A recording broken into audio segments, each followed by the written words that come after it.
மாணவர்களுக்கு 200 யூனிட்கள் கட்டணமில்லா மின்சாரம் வழங்கும் ஆணையிட்டுள்ளார்.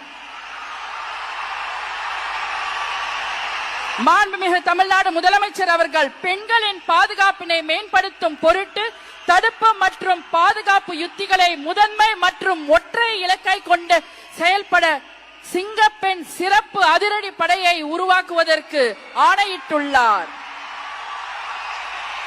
தமிழ்நாட்டில் போதைப் பொருட்கள் தொடர்பான குற்றங்களை கண்டுபிடித்து கடுமையான நடவடிக்கைகளை எடுக்கும் பொருட்டு அனைத்து மாநகரம் மற்றும் மாவட்டங்களில் போதைப் பொருட்கள் தடுப்பு படை அலகுகளை உருவாக்குவதை குறித்து ஆணையிட்டுள்ளார் மாண்புமிகு தமிழ்நாடு முதலமைச்சர் அவர்கள்.